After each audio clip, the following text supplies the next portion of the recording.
Like a bird that strays from its nest is a man who strays from his home. So let's start with the bird. What's the danger of a bird straying from their nest? Somebody's going to destroy it. The nest may be destroyed. Predators. Harm may come to the bird.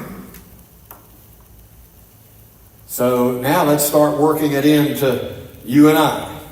Again, this is a teaching point for Solomon's children, his students, young leaders. Like a bird that strays from its nest is a man who strays from his home. I think we were talking about marriage in here one night, and Wes Tweed, he gave some good marriage advice. It was right to the point. He said, you just got to learn every day. Go home. Isn't that good? I like that. Man, that's right to the point. When you stray, you're going to be in the same danger that bird's in. There could be serious harm to your family, to your marriage, to you as an individual. I remember years ago pastoring down in Orlando, Florida, and a guy in the church messed up, big time moral failure. And he came to me, and he was broken, pastor. He said, man, I've messed up. And he said, I'm going to lose my kids. I'm going to lose my marriage. And he said, but pastor, you got to understand, it just happened.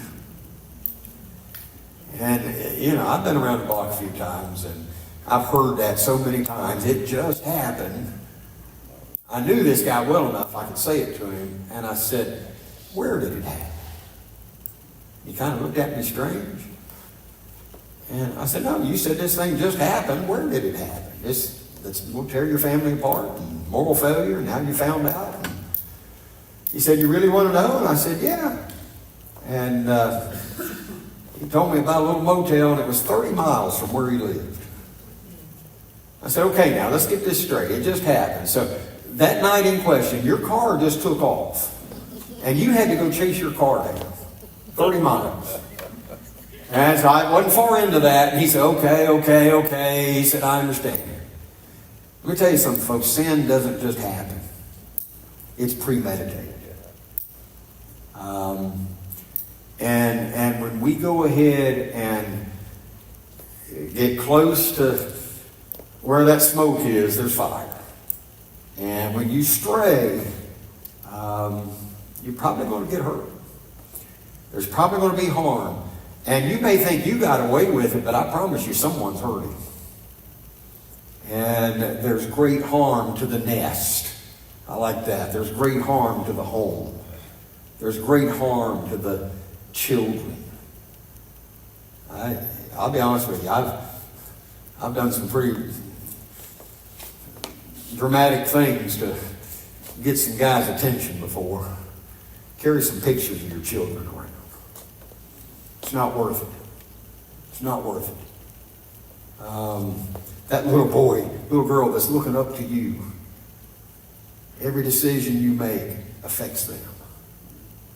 And this is something that comes up over and over again in Solomon's writing.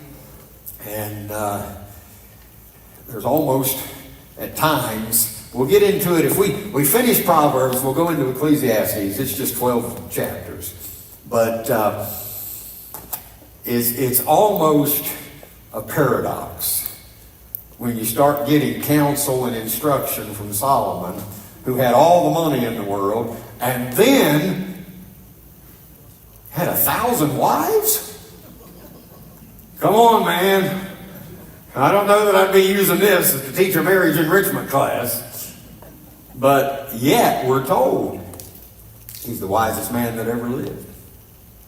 And when he talks about some of this stuff, it's probably from painful experience. And how many know you can learn from your mistakes? Amen? You can learn from messing up big time. And here's where we all just need to start singing Amazing Grace. How sweet the sound that saved a wretch like me.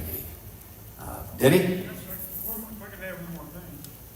Think of a bird nest as a nurturing environment. Yeah. Mother's nurturing the egg, laying the eggs.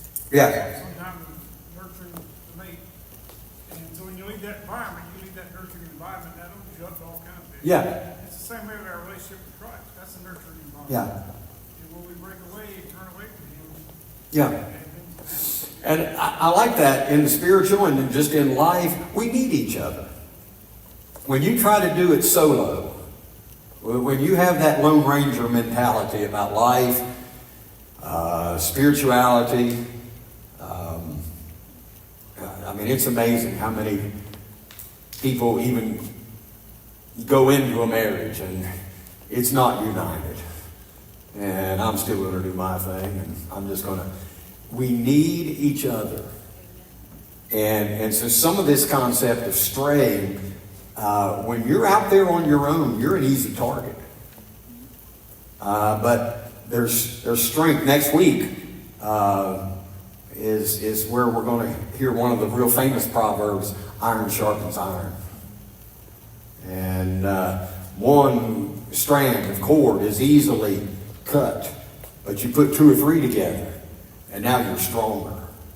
And so solidarity out there on your own is dangerous, just like that bird on its own. But if you stay within the confines of your family, your nest, so to speak, your community, I don't think for a moment God ever intended Christians to live.